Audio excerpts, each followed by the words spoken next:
Hey guys, very good morning.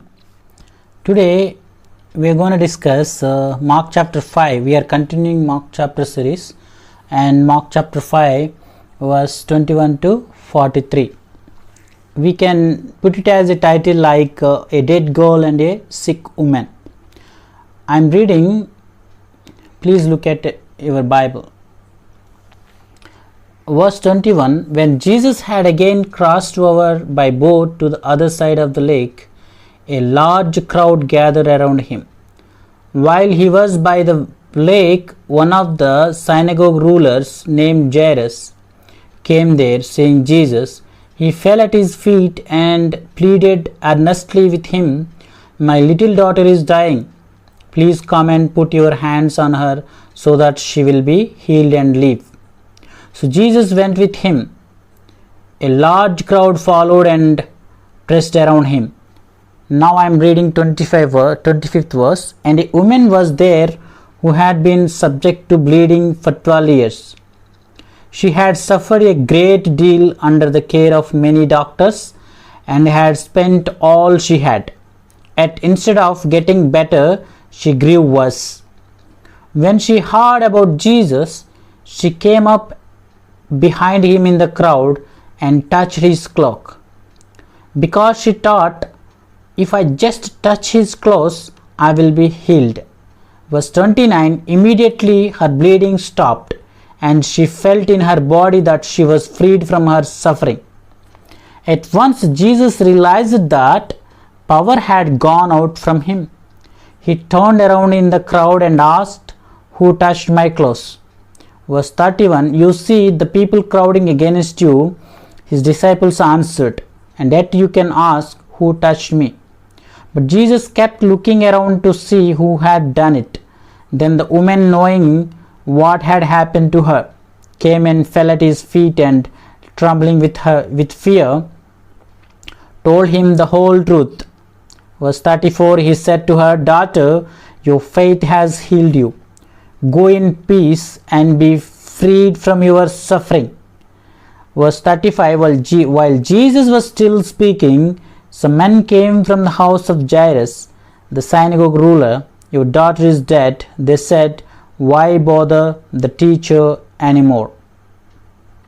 Now I am reading verse 36. Ignoring what they said, Jesus told the synagogue ruler, don't be afraid, just believe. Verse 37, he did not let anyone follow him except Peter, James and John, the brother of James. When they came to the home of the synagogue ruler, Jesus saw a commotion with people crying and wailing loudly. Verse 39, he went in and said to them, why all this commotion and wailing? The child is not dead but asleep. But they laughed at him. After he put them all out, he took the child's father and mother and the disciples who were with him and went in where the child was. Verse 41, he took her by the hand and said to her, Talitha kum, which means little girl, I say to you, get up. Verse 42, immediately the girl stood up and walked around. She was 12 years old. At this they were completely astonished. Verse 43, he gave strict orders not to let anyone know about this and told them to give her something to eat. Now we have gone through Mark chapter 5, verse 21 to 43. Now we are going to discuss in our Bible study clearly. Here Mark chapter 5 verse 21 to 43 in our Bible study we can divide in 3 parts. Verse 21 to 24 Jairus request, and 25 to 34 we can put a title like a desperate woman is healed, and verse 35 to 43 Jesus raised the girl back to life. So now we are going to discuss the first one, verse 21 to 24, Jairus request. Here we can prepare some questions in our Bible study like, where was Jesus crossing over from? What had happened on the other side? The second question we can prepare, what was this synagogue? And third question we can say, what was Jairus' request? What did this show about him? And the fourth question, how did Jesus respond to his request? We can discuss here. As soon as Jesus came back across the Sea of Galilee from his brief trip to cast out the demons from the man in the region of the Gerasenes, he was swamped by crowds of people again. He stayed by the seashore teaching them. Jairus came to Jesus to ask for healing for his daughter. When he arrived, he got straight to the point. He boldly walked right up to Jesus and asked for help. Yet he did with humility by falling down and politeness, please, and didn't make any demands of Jesus. He also had complete faith in Jesus. Jairus believed that if Jesus laid hands on her, she would be made well. It was likely this faith that prompted Jesus to go with him to heal the girl. What kind of applications we can learn from Jairus? Jairus gives us a good model about how to make request of God in our prayers. The first one is boldness. We should be bold. Really, yes, absolutely. The Bible says that if we ask, we shall receive. Do not be afraid to make big requests of God or even to ask for divine healing or miracles. There is no point in hinting or beating around the bush when God knows your heart anyway. And the second we can learn from Jairus is humility. While we should be bold, this doesn't mean that we should be impertinent or demanding. It is not our place to demand that God answer our prayers. He is on the throne over the universe and not us. Part of humility is recognizing who we are and who He is. It is understanding that is God's grace and favor to us that motivates Him to help us, not our inherent right or something which we deserve. The third one we can learn from Jairus is politeness. Part of humility is remembering that we are coming before the God of heaven and earth that motivates us to politely beseech His favor rather than tell Him what He should or should not do. Jairus was a fairly important person, but he didn't come to Jesus as a peer. The new year is a good time to evaluate your prayer lives. Are you satisfied with the amount of time you spend in prayer each day? Do you regularly pray for others? Do you have requests which you persistently bring up to the Lord? Do you pray once and then forget? What are some specific things you could do in the coming year to improve your prayer life? Here are some ideas. Prayer notebooks, setting a goal fast to 2-3 times this year, and finding a prayer partner to pray with either in person or by phone. Resolving to pray together daily with your spouse. Jesus went with him. Once again, we see Jesus' compassion. He seems to be always ready to inconvenience himself and set aside what he is doing to people in need. Are you equally ready to inconvenience yourselves in order to help others when they request it of you? If you can check that, the second part, a desperate woman is healed, verse 25 to 34, we can prepare some questions for our Bible study discussion. The first question we can prepare, what can we learn about this woman from this passage? And the second question, how must she have felt suffering through this illness for 12 years? Why could the physicians not help her? Should she have kept seeing them? Did this demonstrate a lack of faith? What kinds of doubts or feeling toward God may have arisen in those 12 years?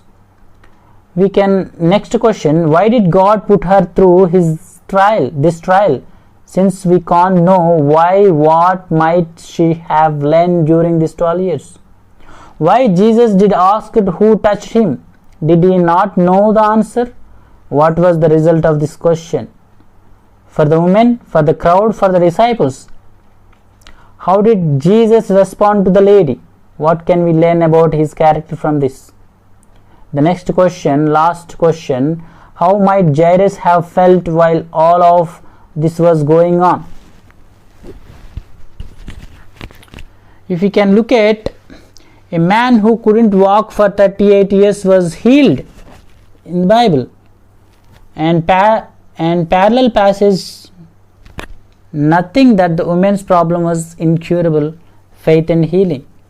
The faith that is in Jesus has given this man perfected health. Jesus healed 2 people who expressed faith in him.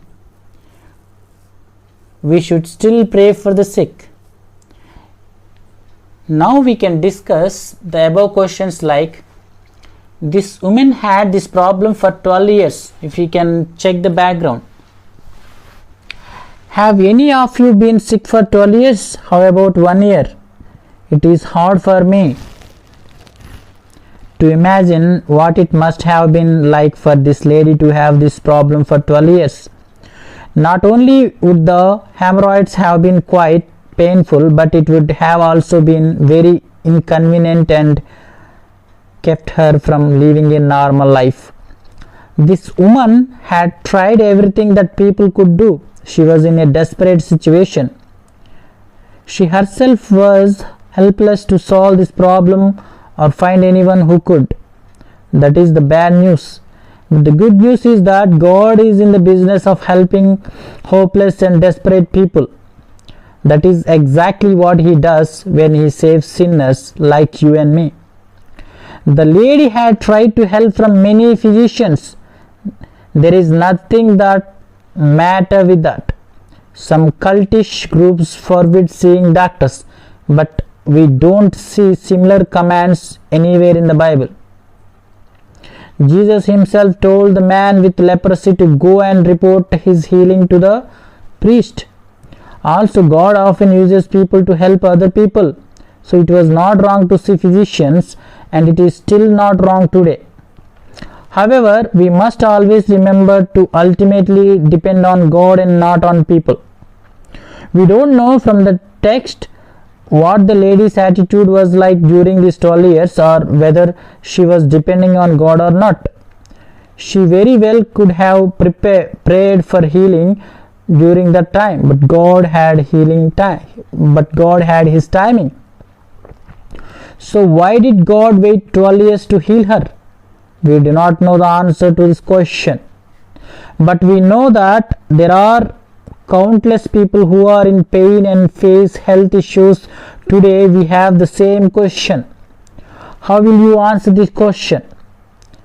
While we don't know for sure why God waited, we can see some benefits. Firstly, it taught the lady without a shadow of a doubt that God alone could heal her and people could not. It led the lady first to hopelessness and then to Christ. Sometimes God may allow us to go through these trials to increase our dependency on Him and reminding us to be humble.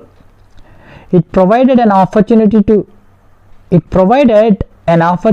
for Christ to do a miracle, which in turn glorified God and encouraged more people to believe in Him. During those 12 years, the lady learned many lessons about God and His character and also had her faith and patience tested. We must always remember that God cares more about our character than our comfort. The woman had exhausted every avenue and every hope. But in her despair, she heard of Jesus and knew that He had healed many people. She believed that He could heal her, and therefore she left her house and found Jesus in the crowd. She had such a high opinion of Jesus' power that she believed she only needed to touch His garment for healing. Would this garment healing? Would this God guarantee healing? What should she have done? The woman seems to have lacked the boldness and straightforwardness of Jairus. She apparently hoped to obtain this healing in secret, perhaps out of fear that Jesus would turn down her request. This does not seem like the right approach. An honest request would probably have been better. Jesus did not say, "Why did you ask me? Because you are afraid to ask, you will not be healed. Leave now." It feels as though the lady was taking advantage of Jesus a little bit by not asking him first. But Jesus did not condemn her. He knew full well she was approaching and touched his clothes, and yet he still consciously decided to heal her. This is an important reminder of Jesus' compassion and grace, which he always showed to the other people. What kind of applications can we learn from this passage? Jesus often allowed himself to be taken advantage of. He helped many people who didn't deserve it. In today's age, people are overly concerned with their own rights and go to great lengths to protect these rights. We should be more concerned with people than our rights. Jesus then asked, "Who touched my garment?" He obviously knew the answer. This is another case where asking was not for his own benefit but for the listener. If Jesus didn't say anything, the woman would have gone away without ever talking to him. I believe she would have regretted this for the rest of her life. She would likely have felt some shame and guilt at the way she received her healing and blamed herself for not either asking or thanksgiving Jesus. Here, Jesus kindly gives her an opportunity to come clean and take the weight of her own conscience. To her credit, the woman admitted. Her fear and trembling shows us that she felt a bit guilty as the way this went down. Jesus recognized the lady's faith. She did have a lot of faith, and this is why Jesus was willing to heal her. He then pronounced a blessing to her, "Go in peace and be healed." Those words would have been like balm to her soul. Hold her poor way of trying to get help against her. Not only was she physically healed, but Jesus didn't hold her poor way of trying to get help against her. Instead, he forgave her and sent her away in peace. God is merciful. Now we are going to discuss the third part. Here we can prepare some questions to discuss. How Jairus and the people around might reacted to Jesus' statement in verse 36. And the next question, why did Jesus only allow those three disciples to go with him into the house? And what did Jesus mean in verse 39 that the child was merely asleep? Had they wrongly concluded she was dead? How did Jesus respond? Jesus respond to their derision. How should we respond when people laugh at us? How long did Jesus' miracle take? Why was he say low key? The next question, how did the people react? And the last question, why did Jesus tell them not to spread this news? Other places where the Bible mentioning falling asleep. Faith is important, and faith is conviction of things hoped for. Increase our faith. And if the world hates you, know that it hated me first. God clearly told. Suffer for doing good, not evil. Jesus endured the hostility of sinners. Suffering for Christ is a blessing. Now we can discuss one by one here. During this encounter with the woman, Jairus must have been very nervous. Inside, he was likely pleading for Jesus to hurry up. Then news came which confirmed his worst fears. He was too late, his daughter had already passed. At that moment, many questions could have sprung up in his mind. Why? Why did he wait so long to ask Jesus for help? Why did Jesus not run when he heard the news? Why did his little one have to die? Many of us may have asked why before. Jairus was able to get answer for for his why, but we may never know the answer this side of heaven. Will you be willing to trust in God during the most difficult moment? If your child or parent or spouse dies, will you grow bitter against the Lord or trust in his plan for you? Make up your mind now to continue to have faith in God and his loving and merciful character no matter what happens. Jesus simply told him to believe. That was an easy thing to ask but a hard thing to do. His daughter had already died. How could he believe? This is what faith is. If you can look at Hebrews chapter 11 verse 1, God also asks us to believe when it is not always easy. The scene at the house was one of great grief. This child had passed seemingly far before her time was due. Jesus told them that she was merely asleep. This word sleep is often used to denote a death that is not permanent. In her case, her death was temporary since Jesus planned to restore her life again. The people there did not believe, rather they laughed at him. Jesus did not pick up his stuff and leave. He didn't grow angry. He didn't argue with them. He basically ignored them and continued on doing what he knew he should do.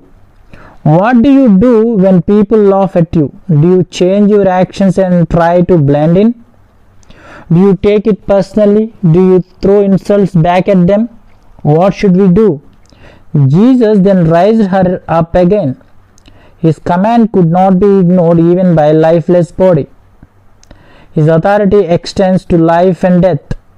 The girl immediately got up and the people were shocked. Their laughs were instantly gone as Jesus had silenced them.